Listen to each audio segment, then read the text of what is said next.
വന്യജീവി ആക്രമണം തടയാൻ കേന്ദ്ര സർക്കാർ നടപടി കൈക്കൊള്ളണമെന്നാവശ്യപ്പെട്ട് കർഷക സംഘം പ്രക്ഷോഭം സംഘടിപ്പിക്കുന്നു. വന്യജീവി ആക്രമണം തടയാൻ നിലവിലുള്ള കേന്ദ്ര നിയമം ഭേദഗതി ചെയ്യണമെന്ന് കർഷക സംഘം സംസ്ഥാന പ്രസിഡന്റ് എം വിജയകുമാർ ആവശ്യപ്പെട്ടു. ഈ മാസം 22 മുതൽ 29 വരെ മലയോര പ്രചാരണ ജാഥ നടത്തും. മെയ് 30, 31 തീയതികളിൽ വനംവകുപ്പ് ആസ്ഥാനത്തിന് മുന്നിൽ രാപ്പകൽ ഉപരോധം സംഘടിപ്പിക്കുമെന്നും നേതാക്കൾ വ്യക്തമാക്കി. വിവരങ്ങളുമായി ഇപ്പോൾ സുലേഖ ചേരുന്നുണ്ട്. സുലേഖ, സംസ്ഥാനത്ത് വർദ്ധിച്ചു വരുന്ന വന്യജീവി ശല്യം അതിന് തടയിടണമെങ്കിൽ കേന്ദ്രത്തിൻ്റെ നിയമത്തിൽ മാറ്റം വരേണ്ടതുണ്ട്. കേന്ദ്രമാണ് കൃത്യമായി ഇടപെടേണ്ടത്. ഏതായാലും കർഷക സംഘം വലിയ തരത്തിലുള്ള പ്രക്ഷോഭത്തിലേക്ക് പോവുകയാണ്. എന്തൊക്കെയാണ് നേതാക്കൾ പറഞ്ഞ മറ്റു കാര്യങ്ങൾ? തീർച്ചയായും സിജു, വന്യജീവികളുടെ അക്രമം അത് വലിയ രീതിയിൽ തന്നെ വർദ്ധിച്ചു വരുന്ന ഒരു സാഹചര്യമാണ് കേരളത്തിലുള്ളത്. അതൊരു ജീവൽ പ്രശ്നമാണ് എന്നത് തന്നെയാണ് കേരള കർഷക സംഘം വ്യക്തമാക്കിയിട്ടുള്ളത്.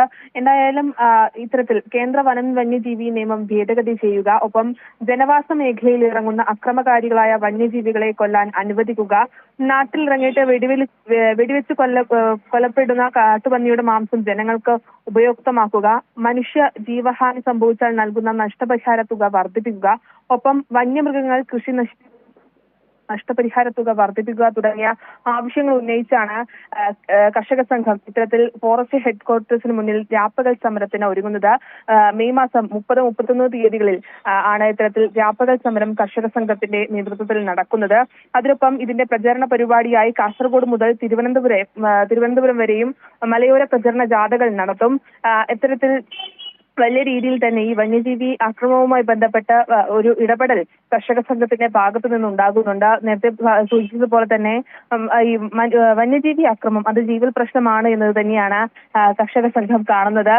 എന്തായാലും മെയ് 30, 31 തീയതികളിലാണ് തിരുവനന്തപുരത്തെ ഹെഡ്ക്വാർട്ടേഴ്സിന് മുന്നിൽ, ഫോറസ്റ്റ് ഹെഡ്ക്വാർട്ടേഴ്സിന് മുന്നിൽ രാപ്പകൽ സമരത്തിന് കർഷക സംഘം ഒരുങ്ങുന്നത്. ശരി, സുലേഖയാണ് തിരുവനന്തപുരത്ത് നിന്ന് വിവരങ്ങൾ നൽകിയത്.